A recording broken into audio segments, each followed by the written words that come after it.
Guys, maayong adlaw sa tanan guys no. Ani ata karon diri guys sa ato ang mga kaibigang diwindi guys. Meron lang po silang ihatid na balita po dito sa atin. Tungkol po ito guys sa Dabiguan na lindol. Diyos ko naman. Kaibigan, maayong adlaw sa tanan.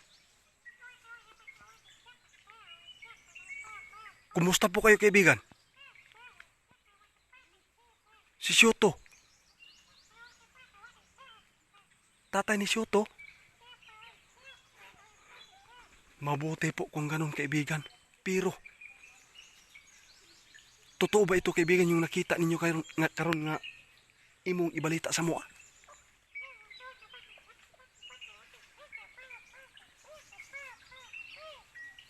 Dapat lang po nga mangandam mi kaibigan. Salamat kaibigan ha. Diri may tabo kaibigan. Diyos ko naman. Ito na guys. Dapat po sa lahat po na makakita ito na video ngayon. Nagbago ang lahat. Mag-ingat po daw tayo. Dahil paparating na daw ang Dabiguan na lindol. Simbak ko lang yun kaibigan.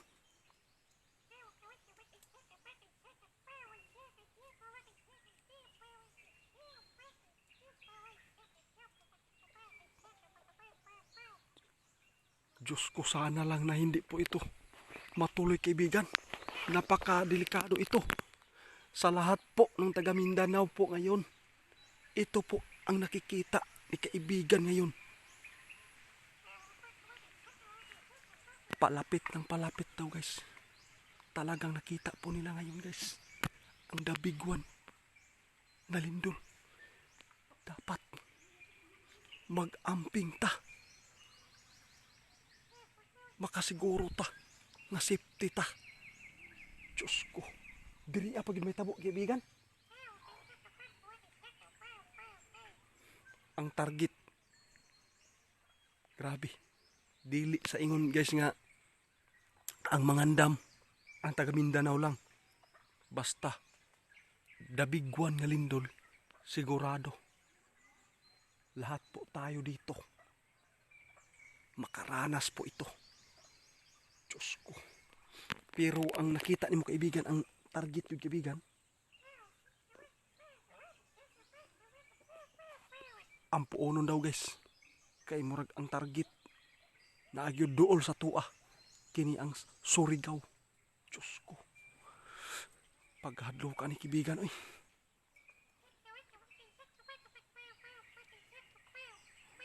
Walay imposible daw guys. Kung tayo man nanalig po sa Panginoon. Malikay yun ta sa mga disgrasya. Bisan pa man og maabot.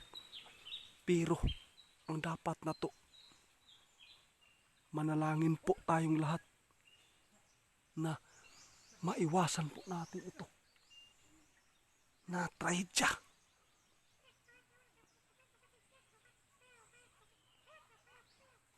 Mao karon nga samtang sayo pa daw guys. Dapat makamatikod ta sa palibot. Dapat mag-amping yun ta. Labi na sa atoang mga anak. Sigurado. Dili nyo pasagdan. Kung bisan asa lang mulaag. Samot na og bawal kini kaibigan og maglaglag sa mga mall. Mao ni pinakadelikado daw guys. Kung gipasagdahan nato atong mga bata na palaglaagon lang tapos moadto sa mga mall, sigurado disgrasya ang labas. Kay kini dagkong building ni guys. Mao ni pinakahadlok. Bisan pa man yun naka sinati na ta niini nga paglindol pagyanig diri nga 6.9 6.7 nakaranas po tayo dito.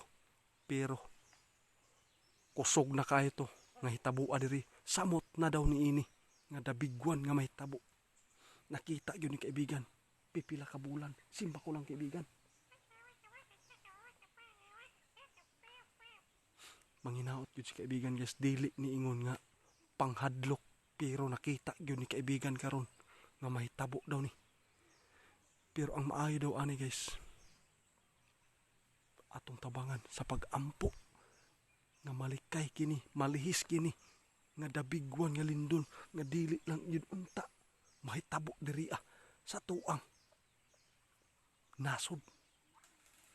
Ug bisan pa man asa, basta dili lang unta mahitabo ang pagyanit sa dabigwan nga lindol. Simba ko lang yun kaibigan ha. Oo kaibigan, marami na po kayong naipaabot na nagkatotoo. Pero dili niingon guys nga nanunglo sila kaibigan. Ang ilaha lang gipaabot diri sa tuwa nga makapangandam ta. Salamat kaibigan ha sa imong gihatod nga balita para sa mua nga amo ang makatunan ug maka andam mi niini.